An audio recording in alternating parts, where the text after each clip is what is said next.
क्या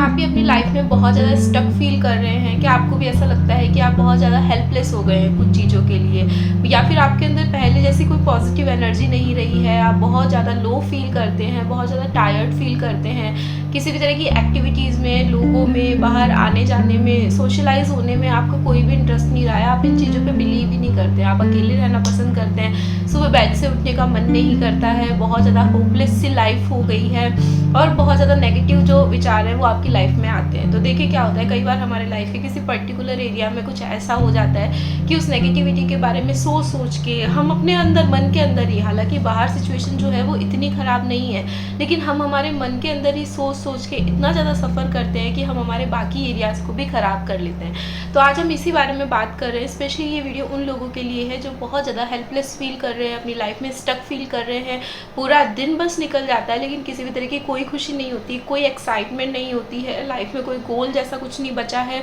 बस जी रहे हैं, दिन काट रहे हैं। तो उसी बारे में हम आज बात करेंगे। सबसे पहले hello friends, welcome back to my YouTube channel. कैसे हैं आप सब लोग? आप लोग मुझे देख रहे हैं, वीडियोस को पसंद कर रहे हैं, उसके लिए बहुत सारा ग्रेटिट्यूड, बहुत सारा थैंक यू।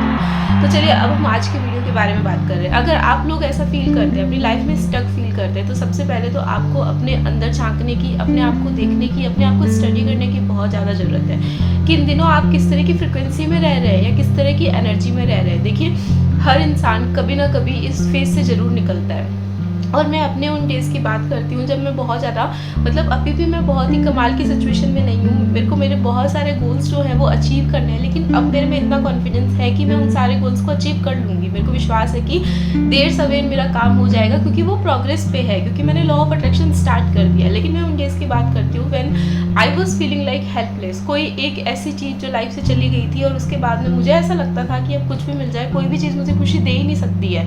जब मैंने इतने मतलब प्योरेस्ट हार्ट से इस चीज़ को चाहा था और वो मेरे हाथ से निकल गई है, तो अब क्या ही मुझे मिलेगा और क्या खुशी देगा। मतलब चाहे मेरी फेवरेट चीज़, मैं कितनी भी शॉपिंग कर लेती थी, कितना भी कुछ मेरा फेवरेट मेरे सामने आ जाता था, लेकिन वो खुशी फिर मेरे को नहीं होती थी।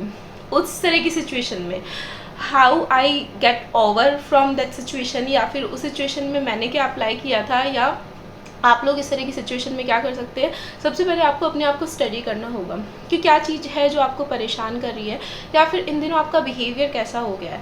हम लॉ ऑफ अट्रैक्शन जानते हैं तो हम उसी तरीके से सारी चीज़ों को देखेंगे। हम यहाँ पे एनर्जी पे, फ्रिक्वेंसी पे, वाइब्रेशन पे काम करेंगे। हम सो कॉल्ड फैक्ट्स पे बात नहीं करने वाले हैं, ठीक है। तो या फिर हम डेस्टिनी पे बात नहीं करने वाले हैं। हम जानते हैं हमारी डेस्टिनी हम खुद क्रिएट कर सकते हैं। तो जब आप ऐसी सिचुएशन में होते हैं, जो होना था वो हो गया होता है और आप बहुत ज़्यादा स्टक फील करते हैं, तो उन दिनों आपकी फ्रिक्वेंसी कैसी होती है या आपकी एनर्जी कैसी होती है। बेसिकली आप क्या कर रहे हैं, क्या आप पूरा दिन जो आपका निकलता है उसमें लव होता है, लॉफ्टर होता है, या बहुत सारा ग्रेटिट्यूड होता है, या फिर सिर्फ आप कंप्लेन करते रहते हैं एक दूसरे पे, या कोई आपके पास आता है तो उस पर बहुत ही ज़्यादा एंग्री हो जाते हैं। खुद को आइसोलेटेड आपने कर रखा है और खुद को बाउंड कर रखा है वो सारी हैप्पीनेस जो ऑलरेडी आपका वेट कर रही है। तो उसमें आपको क्या करना होगा, अपने आप को स्टडी करना होगा। ये एक्चुअली मेरी लाइफ में जो नेगेटिविटी है, उस सारी नेगेटिविटी को अट्रैक्ट कौन कर रहा है, कहीं ये मैं ही तो नहीं हूँ जो ये सारी नेगेटिविटी को अट्रैक्ट कर रहा है, कहीं ये मैं ही तो नहीं हूँ जो बहुत ज़्यादा कंप्लेनिंग हुए बैठा है, जो ग्रेटिट्यूड को देना बिल्कुल भूल चुका है, जो भगवान को ये बताना भूल चुका है कि मुझे और क्या चाहिए, मैं इस चीज़ के लिए ग्रेटफुल हूँ और इस तरह की चीज़ें मेरे को चाहिए। तो बेसिकली जब आप अपनी एनर्जी जिस चीज़ पे फोकस करते हो ना, भगवान उसी चीज़ को मल्टीपल करना स्टार्ट कर देता है। तो आपको फाइंड आउट करना होगा कि इन दिनों आपका बिहेवियर कैसा है, और बिहेवियर में स्लोली आपको चेंजेस लाने होंगे, उसमें आपको बहुत सारा ग्रेटिट्यूड लाना होगा। The second thing, you have to find out कि आपको पूछना होगा अपने आप से कि एक्चुअली आपको क्या चाहिए। मतलब उसके लिए आपको बहुत ज़्यादा स्पेसिफिक होना होगा। जब हम लोगों से पूछते हैं कि आपको क्या चाहिए, तो वो कहते हैं कि मुझे लव चाहिए। अब आपको किस तरह का लव चाहिए? आपको अपने बच्चों से लव चाहिए, आपको अपने पेरेंट्स से लव चाहिए, या फिर आपको स्पेसिफिक कोई पार्टनर चाहिए? तो आपको उतना स्पेसिफिक इस चीज़ के बारे में होना होगा। अगर आपको चाहिए कि मैं हेल्दी नहीं हूँ, या फिर मेरा अपीयरेंस अच्छा नहीं है, मैं चाहता हूँ कि मेरा वेट थोड़ा कम हो जाए, तो वो एग्जैक्ट कितना वेट होगा जो आप लूज़ करना चाहते हैं, एग्जैक्टली आप कैसा दिखना चाहते हैं, वो सारी चीज़ आपको विजुअलाइज करनी होगी। तो first thing, you have to be grateful, you have to fill your day with love and laughter and gratitude. Then the second thing, you have to be very specific about what you want. आपको बहुत ही अच्छे से ये चीज़ find out करनी होगी कि मेरे को लाइफ में एक्चुअली चाहिए क्या। थर्ड थिंग आपको क्या करनी होगी कि आपको उसी एक चीज़ पे फोकस करना होगा। हम फोकस करने की कोशिश करते हैं, मतलब हम फोकस करते हैं बहुत सारी चीज़ों पे। उसको देख लिया कि यार वो अपनी लाइफ में कितना ज़्यादा सेटल जाए, काश में ऐसा हो जाता, काश में वैसा हो जाता। नहीं, ये नहीं चलेगा। You have to be very specific कि काश ये किसके जैसा होना है, किस एरिया पे अभी मेरे को फ़िलहाल काम करना है। पूरी लाइफ पड़ी है, आप हर एक एरिया पे थोड़ा थोड़ा काम कर सकते हैं। अभी आपको बहुत ज़्यादा स्पेसिफिक होना है कि मुझे मेरे करियर पर फोकस करना है। जैसे कि मैं अपना बताती हूँ कि जब सिचुएशन बहुत हार्ड आई तो मुझे एक चीज़ समझ आई कि सबसे इम्पॉर्टेंट जो आपके लाइफ का एरिया होता है वो आपका करियर होता है। तो आप करियर पे फोकस करना स्टार्ट कर लो। उसका मतलब ये नहीं है कि आप मतलब कहीं पे जाके या कुछ नया बिजनेस स्टार्ट करो या मतलब एकदम से आप बहुत ही कोई बड़ा सा स्टेप आप ले लो। आप छोटे छोटे स्टेप्स लेना स्टार्ट करो। आपको अगर ऐसा लगता है कि आपको अपना पर्सनैलिटी डेवलपमेंट आपके करियर के लिए करना पड़ेगा तो आप अपना कम्युनिकेशन स्ट्रॉन्ग करो। धीरे धीरे आप इंग्लिश इंप्रूव करने स्टार्ट करो, अपनी पर्सनैलिटी को ग्रो करना स्टार्ट करो।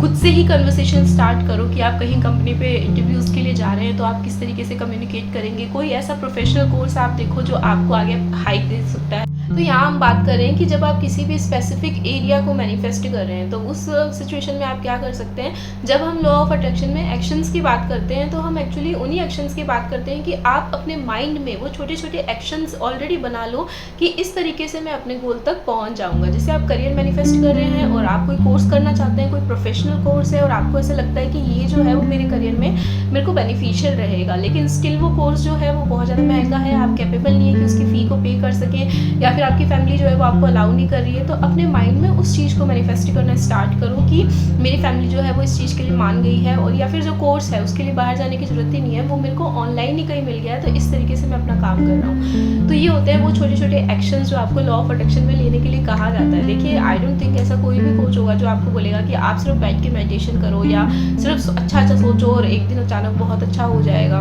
इतना स्ट्रॉन्ग तो किसी का भी सबकॉन्शियस माइंड नहीं होएगा कि वो सिर्फ सोच सोच के बिलीव कर ले। तो आप कितना भी अच्छा सोच लो, कितने भी अफर्मेशन कर लो, जब तक आपका सबकॉन्शियस माइंड उस पर बिलीव नहीं करेगा तब तक आपका काम नहीं होगा। और काम करने के लिए हमको छोटे छोटे एक्शंस लेने पड़ेंगे। सिर्फ आपने सोच लिया, एक थॉट को क्रिएट किया, उसको अच्छे से विजुअलाइज किया और कंप्लीटली लेट गो कर दिया, दैट इज़ ओके। हो सकता है कि बहुत सारी अपॉर्चुनिटी आपके पास उसके लिए आने लग जाए, लेकिन उन अपॉर्चुनिटीज़ को आपको ग्रैब करना होगा, उस पर एक्शंस आपको खुद ही लेने होंगे। ठीक है, सो हम यहाँ बात कर रहे थे कि if you are feeling stuck तो सबसे पहले तो आप अपने आप को लुक आफ्टर करोगे कि किस तरीके का हो गया हूँ मैं आजकल। क्या मैं बहुत ज़्यादा नेगेटिव हो गया हूँ, बहुत ज़्यादा कंप्लेन करता हूँ, किसी भी चीज़ में अच्छा नहीं देखता हूँ, अपने लोगों पे ही गुस्सा करता रहता हूँ। So the very first thing, you have to fill your day with love, laughter and lots of gratitude. The second thing, you have to ask yourself कि आप एक्चुअल में क्या चाहते हो, what you want actually. ठीक है। The third thing, you have to be very specific about that thing. उसके बारे में हर एक चीज़ आपको पता होनी चाहिए। अगर आप एक बॉडी वेट को मैनिफेस्ट कर रहे हैं कि मेरा जो वेट है वो 70 kg से 55 kg हो जाए, तो उसके बाद आपका अपीयरेंस कैसा होएगा, वो छोटे छोटे स्टेप्स आप क्या करोगे, अपनी डाइट प्लान करो, अपनी टाइम टेबल बनाओ कि इस वक्त मैं जिम जाऊंगा या इस सर्टेन टाइम में मैं अपनी एक्सरसाइज को कंप्लीट करूंगा। तो इतना स्पेसिफिक आपको अपनी चीज़ों के लिए होना पड़ेगा, तभी आप विजुअलाइजेशन में कैपेबल हो पाएंगे, विजुअलाइजेशन कर पाएंगे। Third thing, you have to be consistent. आपको बहुत ज़्यादा कंसिस्टेंट रहना पड़ेगा। आपको कोशिश करनी पड़ेगी कि इस ड्यूरेशन में एक भी दिन ऐसा ना जाए जब आप बहुत ज़्यादा नेगेटिव होते हो। मतलब वी आर ह्यूमन्स, जब तक कोई चीज़ नहीं हो पाती तो हम खुद इतना जल्दी विश्वास नहीं करेंगे कि ये होने ही वाली है। लेकिन हाँ, हम खुद को ये ज़रूर बता सकते हैं कि हम इसके लिए काम कर रहे हैं, छोटे छोटे स्टेप्स ले रहे हैं, तो धीरे धीरे ये प्रोग्रेस में है। और उसके बाद में एक दिन अचानक क्या करना है कि इसको लेट गो करना है और बहुत ही ज़्यादा इसके लिए फ्री हो जाना है। अब एक बहुत ही बड़ा सवाल यहाँ पे आएगा बहुत सारे लोगों का कि हम मोटिवेशन कैसे रखें। मतलब अगर मैं अपने में बात करूँ तो हमेशा मोटिवेट रहना या हमेशा पॉजिटिव रहना पॉसिबल नहीं है। तो उस मोटिवेशन के लिए सबका अपना अपना तरीका होता है। जब मुझे लॉ ऑफ अट्रैक्शन पता चला तो मैं सबसे ज़्यादा जो चीज़ करती थी, किसी भी टेक्निक को देखने की बजाय मैं बहुत सारी सक्सेस स्टोरीज पढ़ती थी। क्योंकि हमें जब हमारे जैसे लोग मिलते हैं और हमारे जैसे लोग हमारी जैसी प्रॉब्लम्स को सॉल्व करते हैं with the help of law of attraction, with the help of positive thinking, with the help of gratitude, तो हमारा विश्वास जो है वो बहुत ज़्यादा बढ़ जाता है। So I used to watch lots of success stories, और उस वक्त मेरा जो फ्रिक्वेंसी है वो इतनी अच्छी काम करती थी कि मुझे मेरे सिचुएशन से रिलेटेड बहुत सारी सक्सेस स्टोरी कहीं ना कहीं किसी व्लॉग में या कहीं कोई ना कोई कंटेंट वैसा मिल जाता था, जो कि मेरे डे को हर 2-3 दिन में मैं ऐसा कुछ पढ़ लेती थी और मुझे लगता था इसका काम हुआ है तो मेरा भी हो सकता है। ऐसी कोई बहुत बड़ी चीज़ नहीं है या ऐसी कोई बहुत ही स्पेशल चीज़ नहीं है, क्योंकि जब हम किसी भी चीज़ को बहुत स्पेशल बना देते हैं ना, मनी को, किसी भी पर्सन को बहुत स्पेशल बना दिया, तो वो जो स्पेशल का टैग वहाँ पे लग जाता है तो वो चीज़ थोड़ी सी डिफ़िकल्ट हो जाती है ना, उसके सामने थोड़ी सी हेजिटेशन हमको होने लगती है, पता नहीं मिलेगा या नहीं मिलेगा। तो वो स्पेशल वाला टैग वहाँ से हट जाएगा जब आप इससे रिलेटेड बहुत सारी सक्सेस स्टोरीज़ देखोगे। और आपको अपना मोटिवेटेड खुद ही बनना पड़ेगा, उससे ज़्यादा आपकी हेल्प कोई नहीं कर सकता है। मतलब हम आपके लिए वीडियोस बना सकते हैं, लेकिन वो वीडियोस खोल के आपको ही देखने पड़ेंगे। इस तरह के पॉजिटिव वीडियोस को देखो, बहुत सारी सक्सेस स्टोरीज़ पढ़ो, छोटे छोटे स्टेप्स लो, छोटी छोटी चीज़ों को मैनिफेस्ट करना स्टार्ट करो, या फिर यूनिवर्स से सवाल करना स्टार्ट करो कि यूनिवर्स, मैं आप पे तभी बिलीव करूँगा तब जब आप मेरे को इस क्वेश्चन का आंसर दोगे। और यूनिवर्स डायरेक्टली या इनडायरेक्टली उस क्वेश्चन का आंसर कैसे ना कैसे तरीके से देता भी ज़रूर है। आप इस तरीके से यूनिवर्स से बात कर सकते हैं, और अगर और डिटेल में आप जानना चाहते हैं कि किस तरीके से हम अपने सवालों के जवाब यूनिवर्स से ले सकते हैं, तो आप मुझे कमेंट ज़रूर करें। ओके फ्रेंड्स, आज का वीडियो आई होप बहुत सारे लोगों को हेल्प करेगा जो अपनी लाइफ में बहुत ज़्यादा डीमोटिवेटेड हैं इस वक्त और बहुत ज़्यादा हेल्पलेस फील करते हैं। उससे भी एक और अच्छा तरीका है कि अगर आपको नहीं पता चलता या आप बहुत ज़्यादा श्योर नहीं हो पाते हैं, आपके जो फोकस है वो इधर उधर डगमगाता है कि कभी आपको ये चाहिए, कभी उससे कम और कभी उससे थोड़ा ज़्यादा चाहिए, सो राइट डाउन योर इंटेंशंस। आपके जो भी इंटेंशन है, एक तो वो बहुत ही प्योर होने चाहिए, मतलब इसके पीछे किसी का नुकसान नहीं होना चाहिए। जैसे हमने स्टार्ट किया, बहुत सारे लाइफ कोच आप देखोगे कि वो जब अपने जर्नी स्टार्ट करते हैं तो वो अपना इंटेंशन बहुत ही प्योरली बताते हैं कि हमारा इंटेंशन है लोगों की हेल्प करना या सारी अच्छी अच्छी बातों को लोगों तक पहुंचाना। वो कभी ये नहीं बोलते हैं कि यूट्यूब के थ्रू मेरे को पैसा कमाना है। वो इंटेंशन जब अच्छा होएगा तो चीज़ें अपने आप अच्छी होना स्टार्ट होएगी और बहुत सारे लोग वहाँ पे जुड़ना स्टार्ट होंगे, क्योंकि यूनिवर्स जो है वो आपके इंटेंशन पे ही काम करता है। तो उस तरीके से जब आपका गोल डिसाइड होता है तो उसके पीछे बहुत ही प्योर इंटेंशन रखो। आपका जो इंटेंशन है, आपके जो गोल्स हैं, उनको एक पेपर पे राइट डाउन कर लो, क्योंकि जब वो लिखा जाता है तो वो बहुत ही परमानेंट हो जाता है। हमारा माइंड उस पर बहुत ही इजीली बिलीव करता है और हमें चीज़ें याद रहती है कि मेरे को ये चीज़ चाहिए। ठीक है, तो ये था आज का वीडियो। अगर आपको हेल्प किया है तो कमेंट सेक्शन में ज़रूर बताएं, और किसी चीज़ से रिलेटेड वीडियो बनाना है तो उस पर भी कमेंट ज़रूर करें। Bye bye, have a nice day.